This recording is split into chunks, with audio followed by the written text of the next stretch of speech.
Good morning, everybody. Good morning, Kay. I hope everyone's doing okay. How you doing, mate? Good morning, Ryan. Good morning, everybody. Feels a little bit colder in this place since yesterday around 5-6 p.m., right? Yeah, very upsetting, obviously, the situation and what's happened with Her Majesty, which you can see there on screen. Apparently an avid trader that's watching the BOE's Bailey make a mess of another MPC meeting there. But yeah, very, very unsettling for a lot of people here in the UK. She's been a constant in our lives, you know, not on the front pages every day or anything like that, but she's just been typifies old England, and it feels like a loss to a family member. So yeah, very very upsetting for me, and very unsettling feeling today as well, as it is for a lot of people, like you said in the chat room, you yourself, who not even from these shores get the sentiment that she gave everybody. Absolutely, absolutely. She's really, well, she's been in all of us lives for all of our lives, and she's always been an example of work ethics, fun, and yeah, strong hand, steady line, everything you can imagine. And I think it's just a loss for everybody. Yeah, very much so, very much so. But as they say, for us, the show must go on, and so we will get stuck into it. What I will say just quickly regarding the situation here in the UK at the moment, we are now in a period of mourning. Was that me? Was that you? Yeah, we've lost you there for a minute, for a second. And, yeah, and we lost the screen share as well. I hear you, we hear you, but we don't see your screen. Okay. Yeah, I don't know what happened there. Okay, right. So I'll just repeat. Yeah, here in the UK, we are in a period of mourning. So just to update you on what's going to happen moving forward, because it is going to have some market impact. UK Parliament will be shut for the next 15 days, or will not sit for the next 15 days. Of course, barring any emergencies. So that means no policy business to be conducted there. It's to be confirmed, but some economic data may be postponed also, although we have heard that the ONS have cancelled some of their releases today. There were no big releases, I don't recall. So some of their other data that they generally release, but they will be running their full schedule over the next few days at least. The date to be decided on Her Majesty's funeral will be a public holiday, so obviously markets will be shut then, and obviously no data will be released there. So nothing majorly market sensitive there from the situation, but just to give you an update how some of the bits and pieces might change. If you see something on your calendar that you've been looking for and it doesn't appear, you likely know the reason why, but all this is to be decided as dates become more apparent. So right, let's get started.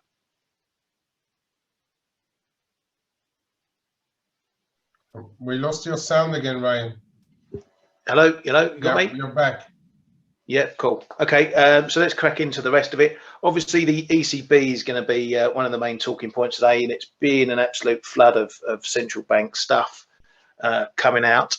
But before that, let's look at some of the data. To be honest, I can't remember what we had out yesterday. Did we have anything important out yesterday? I cannot recall. Let's give it that. Only ECB and Powell. Yeah, we had like some.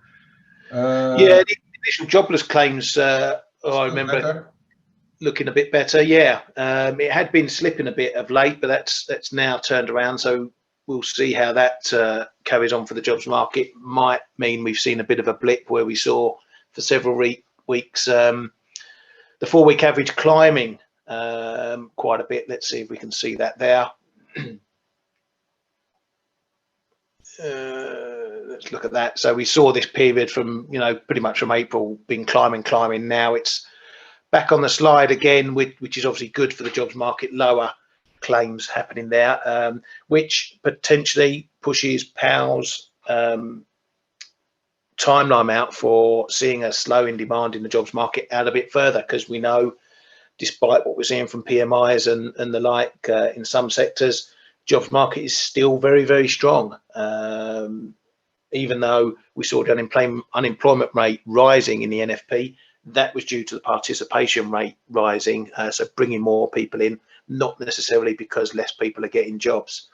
And I think that is going to be become a potential theme for this, as I mentioned previously, that we could actually see the unemployment rate dropping significantly, not because the jobs market is bad, because more people are coming into it.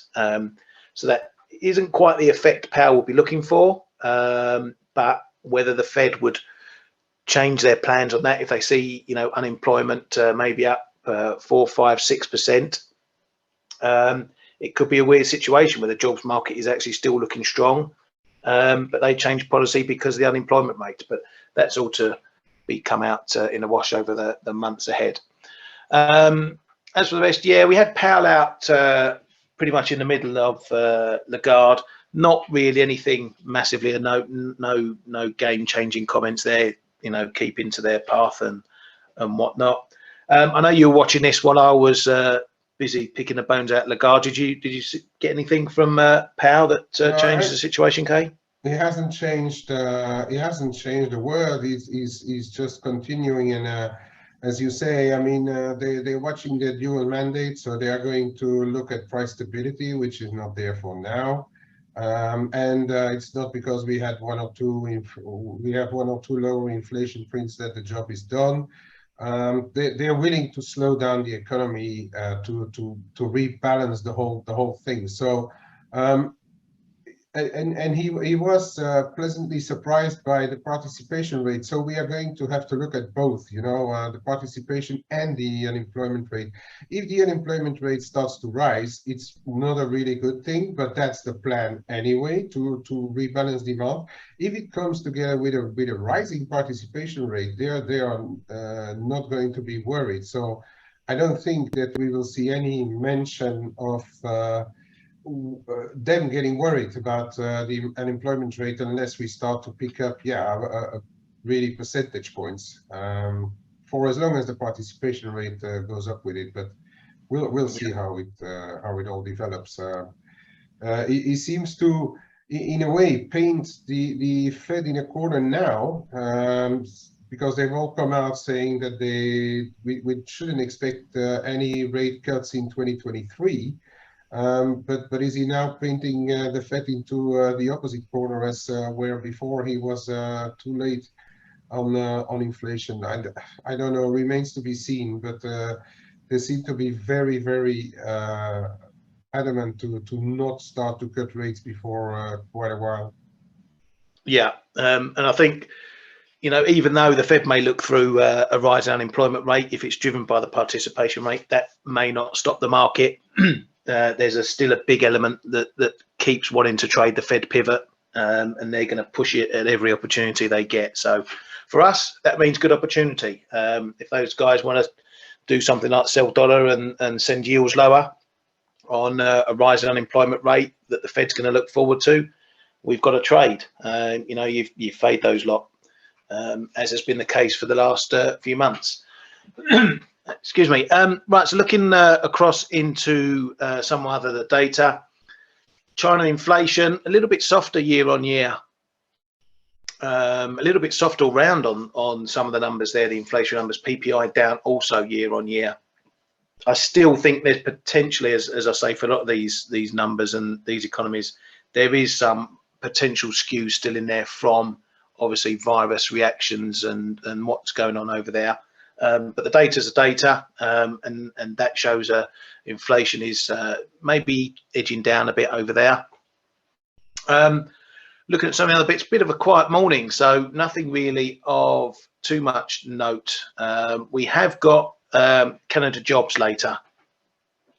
Usually it comes out same day as NFP, but we got a day off, so this jobs data may not have a big say in the markets, considering we had obviously the BOC this week, and they set their stall out as they're going to remain on the path of hikes until they get to where they want to be. But if we do get a volatile number, look for some movement there in dollar CAD later on. Now, as I mentioned, it has been a big day for central bank speakers, or a couple of days for central bank speakers. Obviously, ECB is top of this, but we have had others out. I'll go in reverse order from least importance to most importance. Fed's Evans, a non-voter, he's open to a 50 or 75 at the September meeting. So sitting on the fence there, a bit like what we heard from Brainard, who's going to make her decision on the day, apparently. Bank of Canada's Rogers was out yesterday as well, the same shindig as Powell, saying that front loading is the best way to navigate a soft landing. So we're getting a lot of these front loading comments from central banks. So they're all stacking up the rates now to then perhaps sit on them or sit at high levels for a while before then taking the rate down to neutral or whatever neutral level they decide to set. So that features into the conversations we'd be having. It's all about when they get to that terminal rate, how high rates will go before they're comfortable enough to ease off the gas pedal, pause, and then see what happens from there. S&P's Jordan was out yesterday as well. He said there's no decision on the SEP meeting, which is the 22nd of September. Their meetings are quarterly, so only 4 times a year for those guys. Next one is the 22nd. He was out with some weird comments as well that I'm not really sure what to make of it. He said the Swiss franc rise tends to help rather than hurt, which, given his comments of the last decade or so, is a complete 180. I think he's alluded to that previously, but again, it's just you know, he doesn't know what side of his mouth he wants to speak out of regarding the Swiss franc strength. But he said the really effective rate has been astoundingly stable, and they do look at, if you like, a basket or the Swiss franc in terms of across the FX complex. What else did he say? He had no comments on intervention, but won't rule anything out. And then another bit of a comment I'm not sure how to take. I need to do a bit of investigating, and unless Kay can help out there. He said reserves for S&B payouts to the government are nearly exhausted, and he has to see what the second half of the year brings. So what do you make from that, Kay? Reserves for S&B payouts to Swiss governments are nearly exhausted. Does that mean they're going to be getting into the market and you know, increasing reserves? Well, I mean, it's a bit of a weird statement. I'm to be honest, I missed that line, and I need to look up what it actually means. Okay, they need to pay the government, who then pays the local cantons, I reckon, in some returns. But yeah, I really don't know. Yeah, I don't know if it means they need more Swiss francs, because obviously they would potentially pay their own government in their own currency, but yeah, they probably investments, income, you know, because they do run a big portfolio. So yeah, maybe they need to enter into the market and do some FX transactions at certain points. Well, I don't know if they need to do FX transactions or equity transactions, because they have a portfolio in everything. They are like the speculators among central banks. So I don't really know where or how it's going to be. I need to look it up. Yeah. So yeah, we'll keep an eye on that one and do a bit more digging.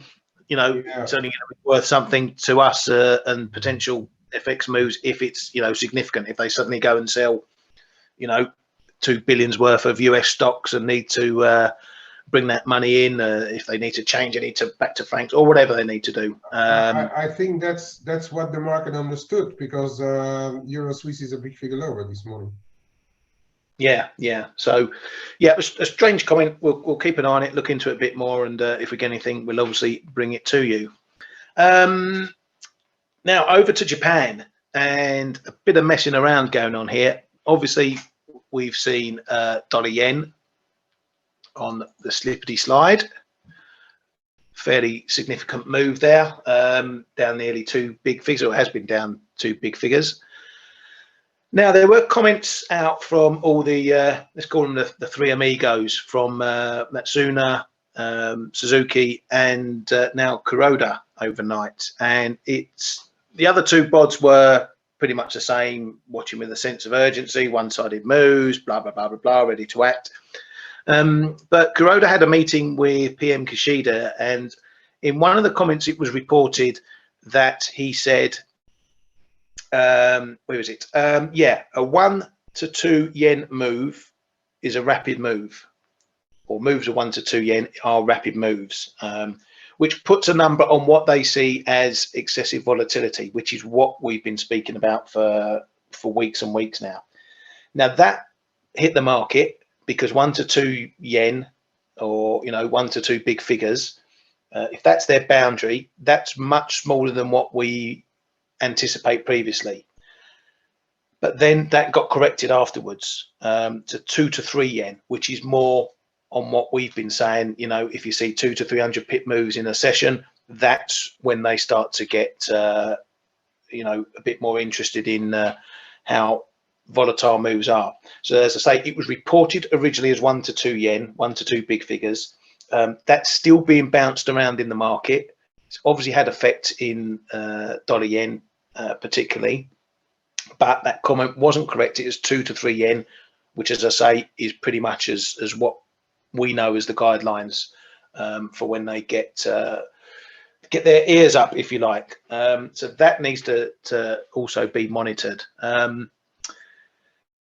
But for dollar yen, this is a bit of a strange, because we had those comments that it did hit the market, but we're not seeing any of the other yen pairs really following suit. So this is looking very much more a dollar move at the moment. We're obviously in euro dollar higher, cable higher, you name it, higher versus the dollar today.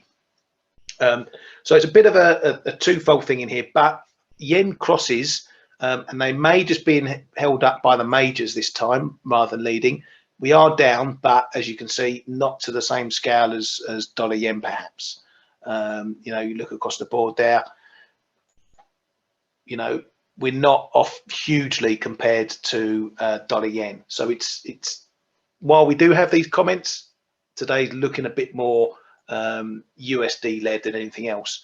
And that's also borne out looking at dollar China, which has come off as well, which to me, suggests that, yes, while we were looking at one weakness as we were moving up, and that was indicated by Chinese officials and the PBOC, but perhaps a lot of it is been US dollar led as opposed to purely yuan led.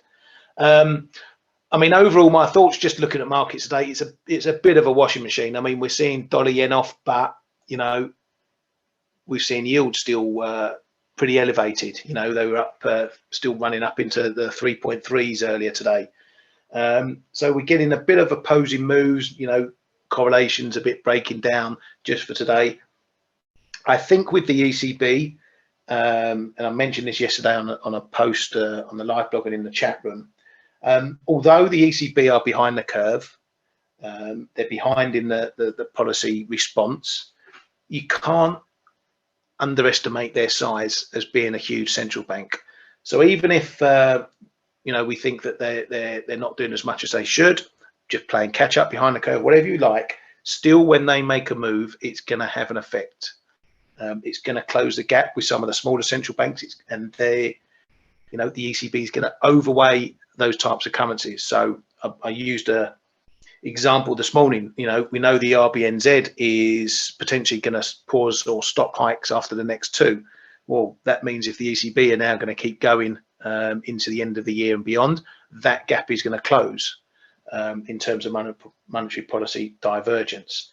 But as far as the ECB goes, obviously we've had a flood of ECB commenters out this morning, ECB heads. We've had Knott, Vasselay, Villeroy, Casimir, Muller. I've probably missed a couple, all coming out with the usual back patting. Haven't we done well?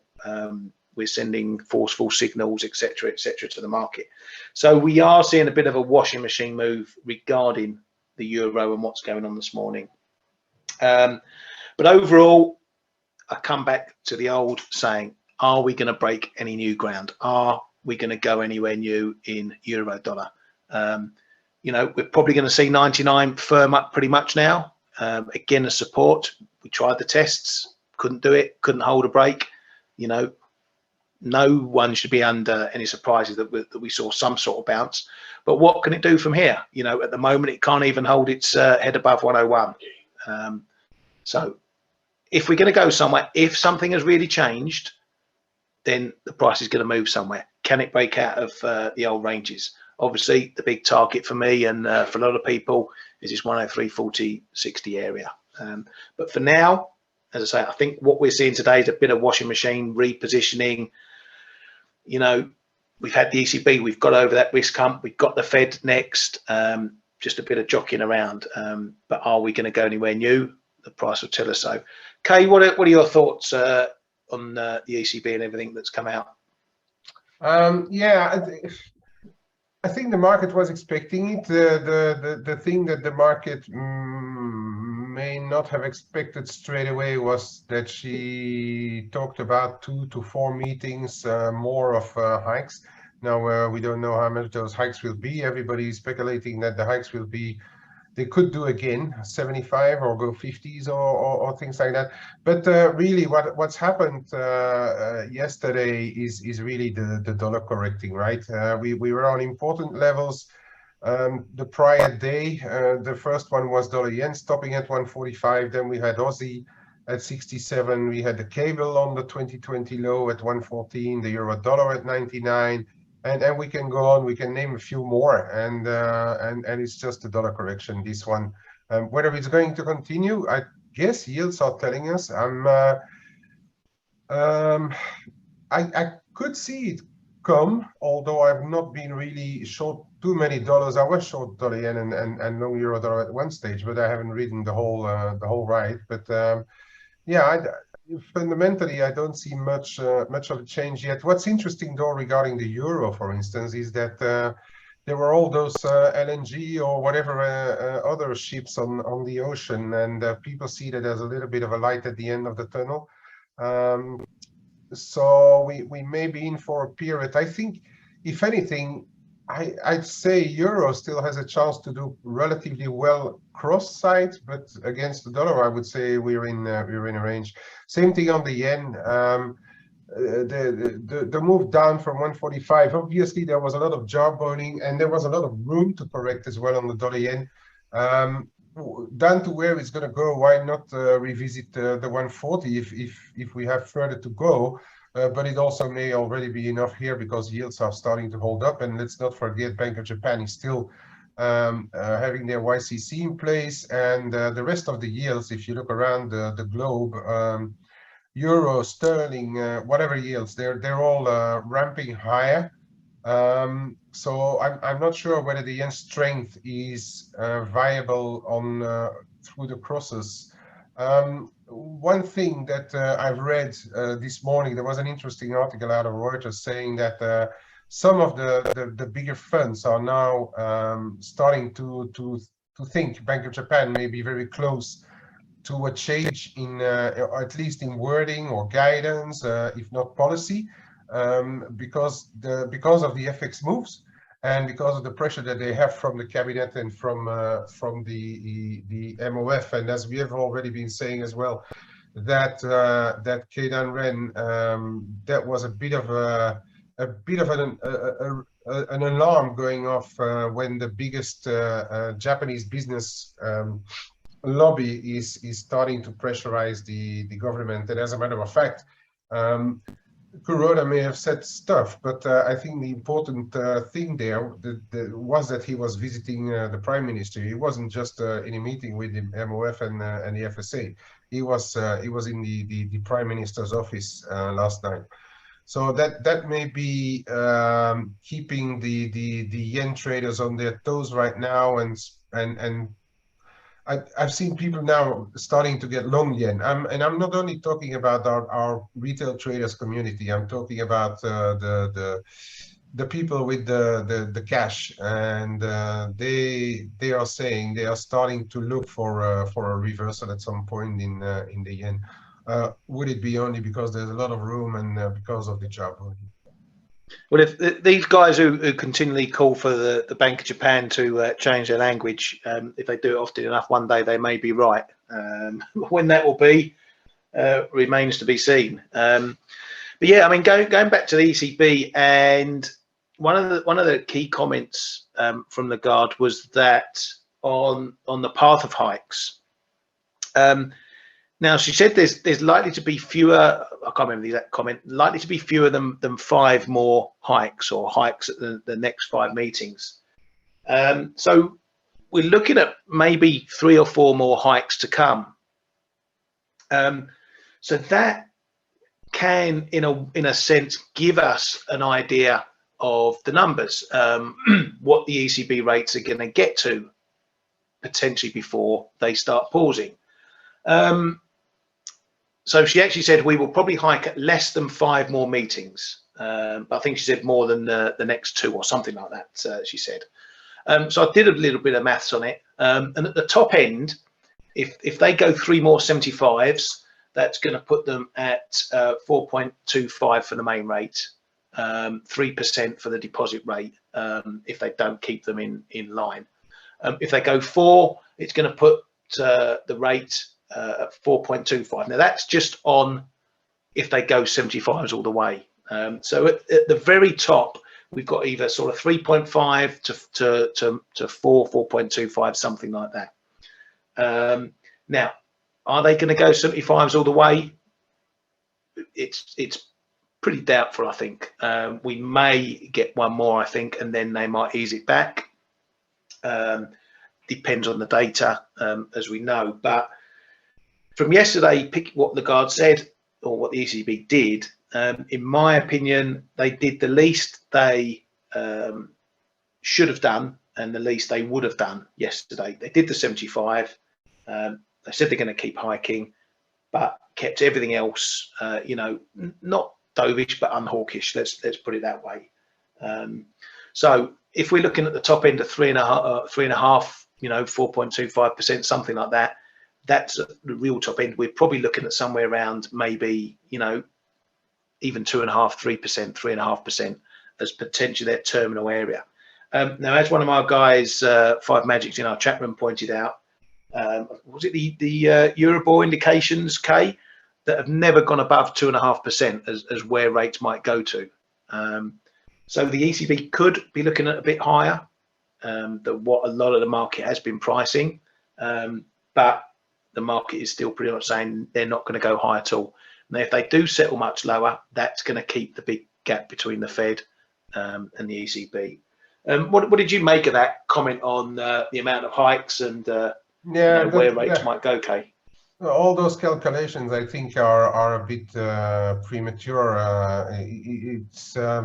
Magic said the Euribor never priced above 2.5%. They might go a little bit above, but Villavois said again that the neutral rate is around 2% or even below. So I wouldn't, because is the 2 to 5 meetings this one the one we had included? Is it not included? I mean, she's a lawyer. She tries to lose her audience all the time. So I'm not really going to pay too much or trying to even make calculations to where the final rate could be. I never ever believe that ECB is going to go to 4%.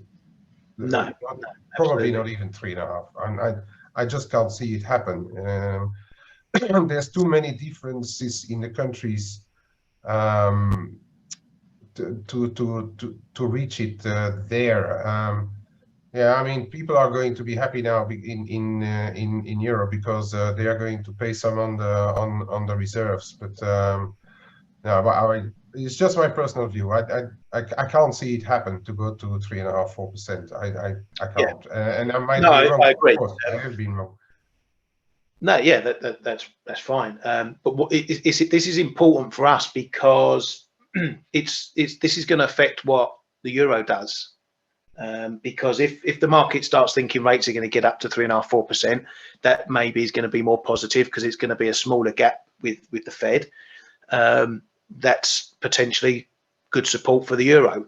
If the market thinks that the ECB isn't going to get even to 2.5%, with the Fed still going at full steam, there's going to be still a big rate gap between the two. And if you're an investor looking for yield, even taking inflation into the question, you're going to go for the higher yields. And that's what happens in simple terms. So you're going to go to the dollar rather than the euro. So that's going to keep, obviously, the euro under pressure, and maybe we don't see it claw back some of the loss we've seen, over the last year or so. So it's important. While we can speculate, and mine and Kay's speculation may mean nothing in the real world, we need to understand the market speculating the same way is going to move the euro, and that's what's potentially going to give us the moves and the trends. As I say, if the market thinks the ECB are going to take rates to 4%, that's going to be supportive because it's going to be a smaller gap from the US. If they don't, we're not going to see the euro go very high, particularly while it's still got all the other fundamental problems around its neck. So that's why it's important just to know where something may or may not go, even if it doesn't happen, because the market uses that basis as well to position. Right, Kay, do you want to do your round the globe? Yeah, sure. Going to try to keep it fast today. Although a lot is moving, I'm just going to show those. You say that every day. Sorry. You say that every day. Yeah, no, it's going to be fast today. So the first thing is the euro, and I've taken the euro now this time because the differentials here are not the spreads are not moving much. Everything is moving together. So we had this big repricing on the euro versus dollar differentials. That in part explains the euro dollar side, and the reason also, one of the reasons why the euro then finally based in around the important 99 level on the euro dollar. This being said, we're in a global situation where it's happening on every single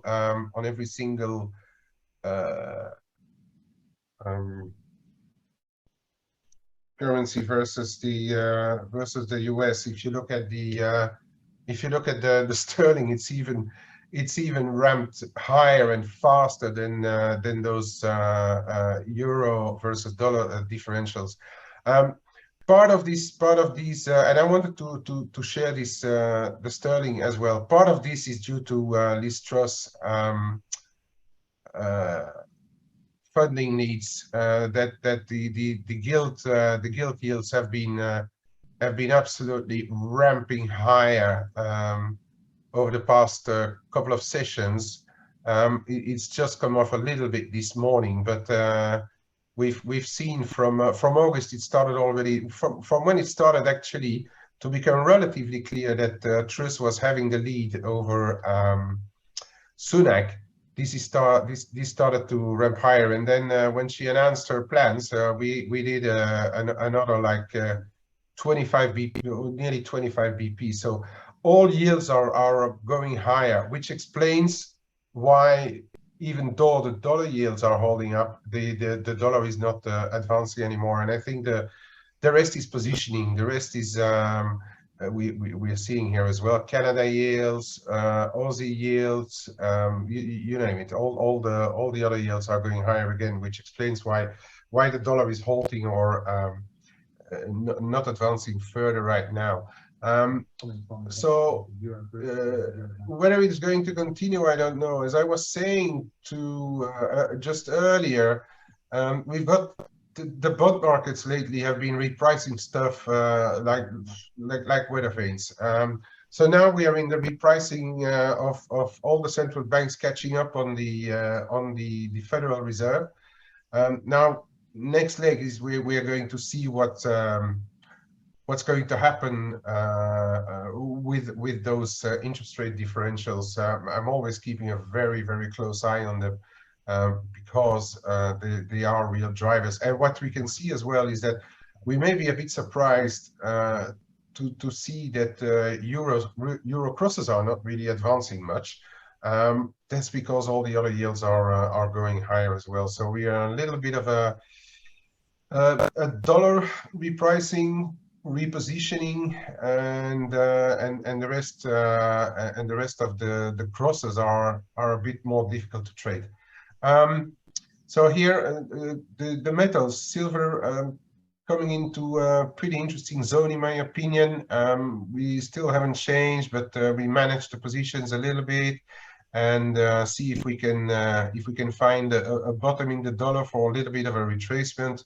Still like it around this red line or around the 18 bucks. I think it's still looking pretty okay for as long as the dollar is not shooting higher. On gold, gold as well, we are testing this resistance here now around 1728. If it breaks, if we get a close above, we could be looking at levels back up into the mid 17s. And then quick overrun. So that's what I meant. Very important levels on the euro dollar. Talked about this 99 as tried a couple of times below, didn't work. Market probably a bit too long dollars versus everything. And now we are here in the retracement. There's a bit of traffic 101 and a quarter, but it could be enough depending on what the euro yields market does. But there is a risk that we are going to go back into the 101s, 102s before reassessing. And this one should be monitored as well. And that comes in around 101.70 right now. On the dollar yen, so as we have shown, 145 was a big level. Also looking at no, that's not what I wanted to show. Also looking, it was the 1618 of the 139, 130 decline, and now we are starting to we've broken back in the 143. It's a bit dangerous, and as I was saying, the market is starting to look for the other side now in the yen because of the waffling and the jawboning of Japanese officials, but also saying that the dollar may have ran its course for a while. So we shouldn't be rolling out moves down to 141, and why not even back to come and retest the 139s? It's all possible. A lot will depend on what's happening between now and the Bank of Japan, and then of course what the Bank of Japan is doing, because I can lively see expectations ramping up into the Bank of Japan, hoping or thinking they may start finally to do something, and that may leave us room for big disappointment if ever they don't. But we still have nearly 2 weeks to go, so in the meantime we can start to trade in what I would call probably I'm not going to say tighter because right now it just dropped another 40 points, but in more like a rangy pattern rather than a one-sided market. Looking at the dollar CAD did exactly the same. Double top around, we can even call it nearly a triple top, and coming back. You look at the Aussie dollar, same, big level around the 60, 67, 66, 90, test and rebound, and we name it. The cable is the other example, 114, big level, lows of 2020, test, just tagged just a little bit below, and then we see the rebound. So it's all about the dollar today. Whether it will continue, that remains to be seen. But for the time being, it's still remaining on the defensive, and especially dollar yen. Got the impression that there's a few models involved in this dollar yen now. they need to cut positions that they had running long. So watch out, there may be some more. Moving over to just a couple of crosses. EuroCAD linked to the oils. That I think shows us that the euro has not won its battle yet. We stopped around this 130, 160, 60, 70 again on the EuroCAD, and we're coming back down to 131, 130, 90 here today. And we can see it on quite a few crosses. They went higher, and then they failed again at levels where they may have they could have broken. Euro yen tried it on the ECB, went up like flying in a really fast way, but then completely reversed, and now we are back like nearly 2 big figures lower and back under this triple top of last time. So I think we can still call this a failure. As I said, it's a lot is going to have to do with the dollar today. Quick look at dollar CNH. Stopped right in front of the 7 mark. Well done, Ryan, for catching that short. I'm still looking at the other side, but like really slowly building in. Keeping a very close eye on what's going to go at 690. Going on at 690, and then one other one that was also on an important level was the $17.50 rand, and it also capped and it also reversed. So it's all about the dollar today. Yeah, back on the CAD now. Have a look on those CAD crosses on the over the Canadian Labour Report, because that it could get a little lively. This one I thought we might have been in a very short-term flag, but it's breaking below. So, but that's more due to the weight or the strength of the yen today than anything else. Yeah, keep an eye on this 109, 108. Yeah, 109, the figure for a starter. If ever it goes lower on a weak report, it could do another 85 to 130 points, perhaps to the downside. If in turn the Canadian Labour Report turns out to be better, we may be fine on our final way to go and test up in the 110s. And I'm leaving it there, Ryan. Yep, no worries, mate. I see dollar yen's breaking down through 142 now, 141.68 trading. So keep an eye on that. We could see a bit of a snowball effect going on here, because everyone who took it up through 140 is going to be getting a bit antsy. That's probably going to be. Let me share my screen while I'm doing that. Okay, I took it over. I was showing the dollar yen. Okay. Oh, sorry, mate. I've got it. Yeah, I can't see it. Have you got it? No, you have it. You have it. Where is it? Has it gone? No, you have it. You had it. Just take yeah, it. there. Yeah, there. Yeah, cool. Yeah, yeah. I think as you said, that 140 area is going to be a big significant. If we bust it, I think we're going to see a lot of people folding a bit more. So we could get a bit of a cascade through that area. But regarding cable, keep an eye on it, because there is still a volatility differential between cable and euro dollar. So, you know, cable's been absolutely spanked, as we know. It kept going even while euro dollar was holding around 99.